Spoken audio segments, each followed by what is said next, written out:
কলিকাতা বিশ্ববিদ্যালয় BA fourth সেমিস্টারে সকল বাংলা জেনারেল পরীক্ষার্থী বন্ধুদের জন্য যারা তোমরা বাংলা জিইসিসি 4 এই পেপারটি নিয়েছো, তোমাদের জন্য আজকে এটি খুব অত্যন্ত গুরুত্বপূর্ণ সাজেশান তুলে ধরবো। তো ভিডিওটা স্কিপ না করে ভালো করে দেখে নাও, বুঝে নাও, এবং এই প্রশ্নগুলোকে যদি তোমরা শুরু থেকে করতে পারো, চোখ বুঝিয়ে তোমরা প্রশ্ন সব কমন পেয়ে যাবে এবং ভালো রেজাল্টও করতে পারবে। তো চলো আমরা কি কি প্রশ্ন এখানে রাখা হচ্ছে সেগুলো আমরা পরপর একবার দেখে নিই। প্রথম দেখো, তোমাদের এখানে কিন্তু 10 নম্বরে তোমাদের প্রশ্ন করতে হয়, 3 10 30 থাকে, তারপর 5 নম্বরে থাকে শর্ট কোশ্চেন থাকে। তো যাই হোক, আমরা এখন বড় প্রশ্ন 10 নম্বরে যে প্রশ্নগুলো এসে থাকে সেই প্রশ্নগুলো এখানে দেখছি। তো 3টে মডিউলে ভাগ আছে আমাদের সিলেবাসটা। তো প্রথম মডিউল অর্থাৎ ফার্স্ট মডিউলের মধ্যে পল্লী সমাজ রয়েছে। তো পল্লী সমাজ রয়েছে, সেখান থেকে কি কি প্রশ্ন করতে হচ্ছে ভালো করে তোমরা দেখে নেবে। একের দাগে দেখো, পল্লী সমাজ উপন্যাসের নামকরণে সার্থকতা বিচার করো। খুবই গুরুত্বপূর্ণ প্রশ্ন, অত্যন্ত গুরুত্বপূর্ণ প্রশ্ন, সবাই ভালো করে শুরু থেকে করবে। 4টে স্টার চিহ্ন মেরে বোঝাবার চেষ্টা করেছি। দ্বিতীয় প্রশ্ন, পল্লী সমাজ উপন্যাসে রমা রমেশের হৃদয়গত জটিলতার বর্ণনায় প্রধান হয়ে উঠেছে, তা আলোচনা করো। এটা অত্যন্ত গুরুত্বপূর্ণ প্রশ্ন। তারপর এই প্রশ্নটি সবাই ভালো করে করবে। 3 দাগে, পল্লী সমাজ উপন্যাসও নয়, পল্লী সমাজ এটা উপন্যাসও নয়, পল্লী চিত্রও নয়, উভয়ের মিশ্রণ। তুমি কি এই অভিমত সমর্থন করো? যুক্তি দিয়ে বোঝাও। তারপরে এই প্রশ্নটি তোমরা করবে, এটাও তোমাদের ভালো প্রশ্ন, 3টে স্টার দিয়েছি, এরকম প্রশ্ন কিন্তু দিয়ে থাকে। 4 দাগে প্রশ্ন, পল্লী সমাজ উপন্যাসে শরৎচন্দ্রের পল্লীগ্রাম সমাজ সম্বন্ধে যে সচেতনতা ও অভিজ্ঞতা পরিচয় লিপিবদ্ধ আছে তার বিবরণ দাও। বা প্রশ্নটি ঘুরিয়ে দিতে পারে যে দরিদ্র মানুষের প্রতি দরদ সহানুভূতি যে দেখানো হয়েছে তা আলোচনা করো। তাহলে একই প্রশ্নে একই উত্তর হবে। তারপরে প্রশ্ন, রমেশের চরিত্র সম্পর্কে লেখো, বা রমেশের চরিত্রটি আলোচনা করো। বা প্রশ্নটি ঘুরিয়ে দিতে পারে, রমেশ একটা আদর্শ প্রতীক, লাইনটার গুরুত্ব আলোচনা করো, বা রমেশ সম্পর্কে সেটা বোঝাতে হবে। তো এই প্রশ্নটিও খুব খুব গুরুত্বপূর্ণ প্রশ্ন, 4টে স্টার দেওয়া আছে, ভালো করে দেখবে। তারপরে আছে রমা চরিত্রের পরিণতি হচ্ছে ট্রাজিক, আলোচনা করো। তারপর এই প্রশ্নটি 3টে স্টার দিয়েছি, তারপর স্টেপ এটা গুরুত্বপূর্ণ আছে। তো এই হচ্ছে তোমাদের পল্লী সমাজ থেকে এই 6টি প্রশ্ন তোমাদেরকে করতে হবে। 6টি প্রশ্ন করলে তোমরা এখান থেকে কমন পেয়ে যাবে। এবার দেখো মডিউল 2, এখান থেকে প্রথম প্রশ্ন আছে 1 দাগে দেখো, খেন্তি পুঁইমাচা গল্পে কেন্দ্রীয় চরিত্র, এই মন্তব্যটি যথার্থ আলোচনা করো। বা খেন্তির চরিত্র আলোচনা করো বলতে পারে, খেন্তি সম্পর্কে যা জানো লেখো। তো এই প্রশ্নটি ভালো করে তোমরা করবে, খুব গুরুত্বপূর্ণ প্রশ্ন। দ্বিতীয় প্রশ্ন, অশ্বমেধের ঘোড়া গল্পে যুগযন্ত্রণা যে চিত্র ফুটে উঠেছে তা স্বরূপ আলোচনা করো। মানে সমাজের যে অবক্ষয়ী মনোভাবটা ফুটে উঠেছে এখানে অশ্বমেধ ঘোড়া গল্পে, যে সমাজের যে অবক্ষয়ী মনোভাব সেটা আলোচনা করতে হবে। এইভাবে দুরকমভাবে প্রশ্ন হতে পারে। 3 নম্বর, না গল্পটি নামকরণের সার্থকতা বিচার করো। তারপর এটি করবে, খুব গুরুত্বপূর্ণ প্রশ্ন, সবকটা 4টে স্টার দেওয়া আছে এখানে। না গল্পে ব্রজরানী চরিত্রে যথার্থতা বা সার্থকতা লেখো। ব্রজরানী চরিত্রে সার্থকতা লেখো। তারপর এটাও সেম গুরুত্বপূর্ণ, ভালো করে সবাই করবে। 5 দাগে, অনন্ত না গল্পের সবচেয়ে ট্রাজিক চরিত্র আলোচনা করো। তারপরে এই প্রশ্নটি ভালো করে করবে, এটাও তোমার 4টে স্টার দেওয়া আছে, খুব গুরুত্বপূর্ণ প্রশ্ন। তারপরে প্রশ্ন আছে দেখো, হারানের নাচ জামাই গল্পে ময়নার মার ভূমিকা আলোচনা করো। এটা মিডিয়ামভাবে করবে, একটা স্টার দিয়ে রেখেছি।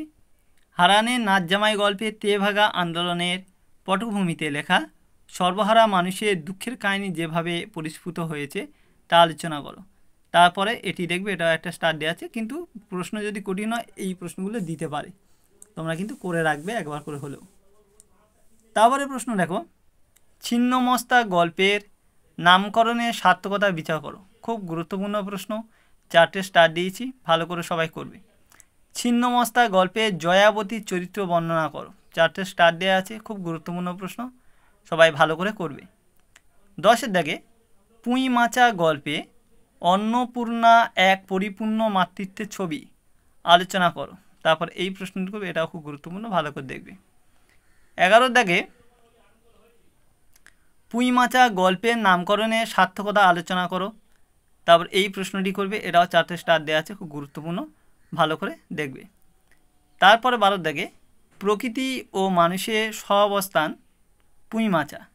পুঁই মাচা গল্পে আলোচনা করো। এটা 2টো স্টার আছে, তোমরা মোটামুটিভাবে দেখবে। তো এই হচ্ছে মডিউল 2 থেকে তোমাদের 12টি প্রশ্ন আমি টোটাল দিলাম। এখানে যেগুলো খুব গুরুত্বপূর্ণ বলে দিলাম সেগুলো খুব ভালো করে করতে হবে, বাকিগুলো তোমাদেরকে কিন্তু মোটামুটিভাবে করতে হবে, মানে পড়তে হবে, বাদ দেওয়া কিন্তু যাবে না। এবার আমরা মডিউল 3 থেকে দেখি। মডিউল 3 থেকে আমাদের এবছর যে পার্টগুলো থাকবে সেটা খুব একটা বেশি প্রশ্ন করতে হবে না। আচ্ছা, এখানে আমাদের মডিউল 3-তে প্রবন্ধ রয়েছে। তো প্রবন্ধ 4টে আমাদের আছে, শিক্ষার মিলন, পূর্ব পশ্চিম, মেঘদূত আর কেকার ধ্বনি। ঠিক আছে, তো আমরা এবছর আমার দৃষ্টিভঙ্গিতে তোমাদের জন্য পূর্ব পশ্চিম এবং কেকার ধ্বনি এই 2টি প্রবন্ধ এবছর তোমাদের আসার চান্স আছে। বাকি ঘুরিয়ে দিতে পারে, কায়দা মারতে পারে, কিন্তু 2টো করলে একটা তোমরা শিওর কমন পাবে। তো সেই জন্য তোমাদের এখান থেকে মাত্র 3টি প্রশ্ন আমি সিলেক্ট করেছি। 3টে প্রশ্ন করলে তোমরা এখান থেকে একটি কমন পেয়ে যাবে। তো দেখো, তোমাদের এখান থেকে প্রথম আমরা কেকার ধ্বনি যেটা আছে সেখান থেকে কি প্রশ্ন করতে হবে। প্রথম দেখো, কেকারব বর্ষা ঋতু নিখাত সুর, তাহার আঘাত বিরহ বেদনার ঠিক উপরে গিয়ে পড়ে, কেকাধ্বনি প্রবন্ধ অবলম্বনে আলোচনা করো। প্রথমে তোমরা এই প্রশ্নটি ভালো করে করবে। এখান থেকে কিন্তু তোমাদের প্রশ্ন আসার সম্ভাবনা রয়েছে, নানা রকমভাবে কিন্তু প্রশ্ন হতে পারে। তো সেই জন্য সবাই ভালো করে কিন্তু প্রশ্নটি গুরুত্ব দিয়ে কিন্তু করবে। এইবার দেখো, এখানে এই প্রশ্নটি নানা রকমভাবে ঘুরিয়ে প্রশ্ন হতে পারে, এইভাবে না দিয়ে কি অন্যরকমভাবে দিতে পারে, তোমাদের সেই দিকটা একটু খেয়াল করতে হবে। আমি বলছি, তোমরা একবার শুনে নাও।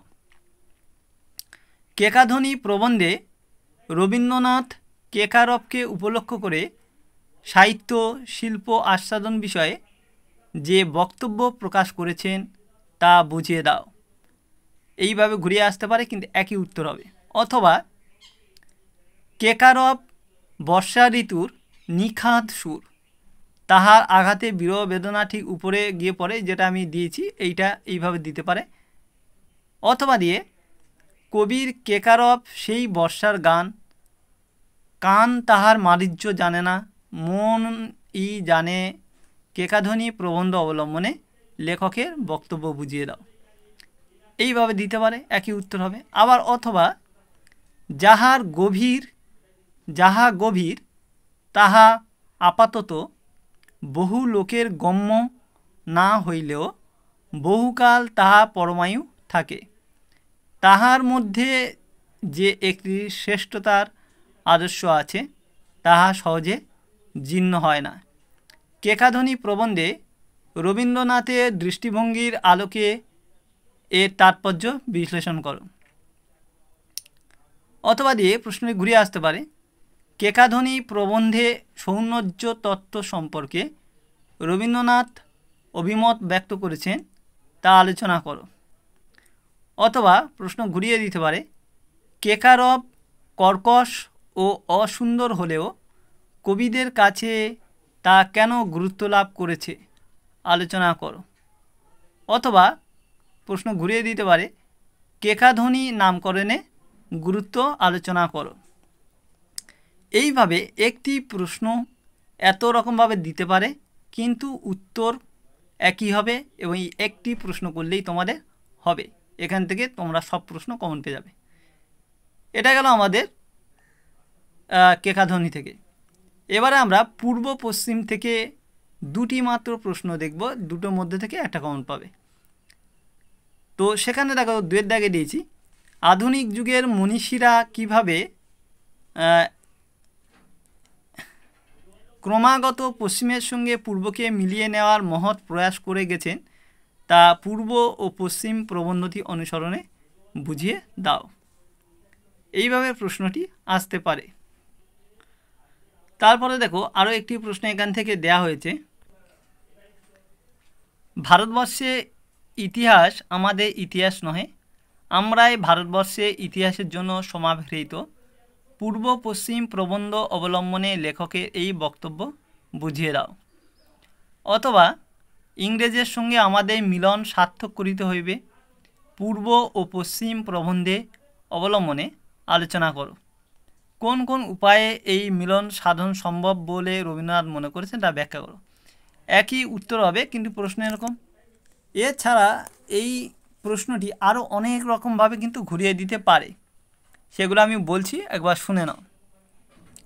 ভারতবর্ষে ইতিহাস আমাদের ইতিহাস নয়, এটা বললাম, এইভাবে দিতে পারে। অথবা ভারতবর্ষে মানবের ইতিহাস একটি বিশেষ সার্থকতা মূর্তি পরিগ্রহ করিবে, পরিপূর্ণতাকে একটি অপূর্ব আকার দান করিয়া তাহাকে সমস্ত মানবের সামগ্রী করিয়া তুলিবে।